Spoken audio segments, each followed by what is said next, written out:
Strategic Chronicle: The World on the Brink. Sparks across the Middle East and Europe. The first flame rose in the Middle East, where the Global Revolutionary Movement, GRM, a fiercely organized Islamist faction, launched a sweeping wave of coordinated offensives. Their mastery of irregular warfare, coupled with clandestine foreign support, enabled them to dismantle local governments and seize key transit corridors. Conventional armies faltered, and hundreds of thousands fled the chaos. In response, Arab states united to form the United Arab Forces, UAF, a coalition designed to counter the GRM's rapid expansion. With logistical, aerial, and satellite support from the United States, and with American advisors restructuring their combat units, the UAF prepared precise counter-offensives. Meanwhile, Europe simmered. Ukraine continued to grapple with pro-Russian separatists entrenched across its eastern regions. Low-intensity clashes escalated, artillery thundered along contested borders, and rumors of a larger confrontation spread like wildfire. Russia crosses the line. The situation exploded when Russia announced it would provide humanitarian and security assistance to the separatists. Under this pretext, Russian forces pushed across Ukraine's northern, eastern, and southern borders. Armored divisions, heavy artillery, and tactical aircraft poured into Ukrainian territory. A full-scale conventional war had begun on European soil. A second front in the Middle East. As global attention shifted to Eastern Europe, Iran seized the opportunity to strengthen the GRM. Advanced weaponry, military advisors, and elite Quds units flowed into militant strongholds. Bolstered by this support, the GRM executed a lightning invasion of Israel. Israel responded with total mobilization. Reservists activated, air defenses deployed, and preemptive strikes launched across multiple fronts. The United States repositions. The crisis forced Washington to make a drastic strategic choice.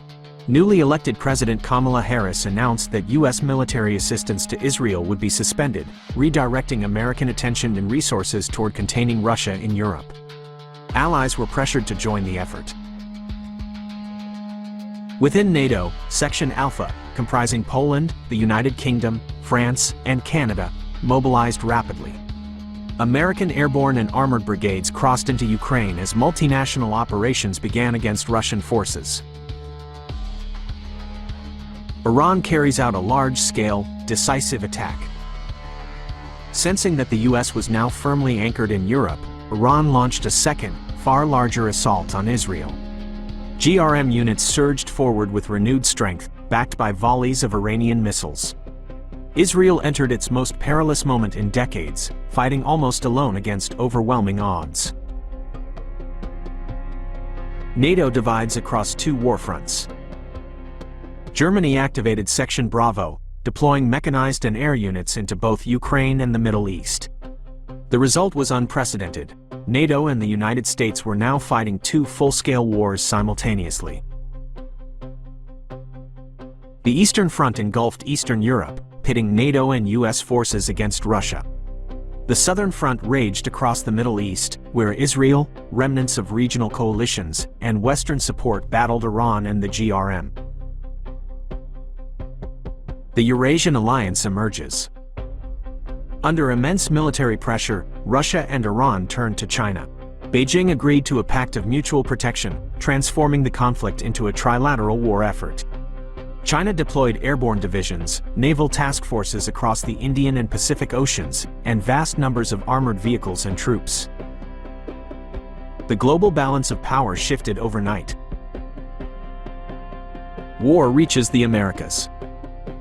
While the world reeled, Latin America plunged into its own upheaval. In El Salvador, the government of President Bukele was overthrown with support from several neighboring states. A regional summit soon followed, led by Argentine President Tomás Massa and the other regional leaders. United by ideology, these governments forged a left-wing, anti-United States, anti-NATO alliance, openly sympathetic to Russia, China, and Iran. Their goal was clear: to support the Eurasian bloc militarily and politically. They announced a new hemispheric military pact. Latinoamérica Unida. Financed and armed by Russia and China, Latinoamérica Unida entered the global war. It opened a new front along the southern border of the United States and formally declared war.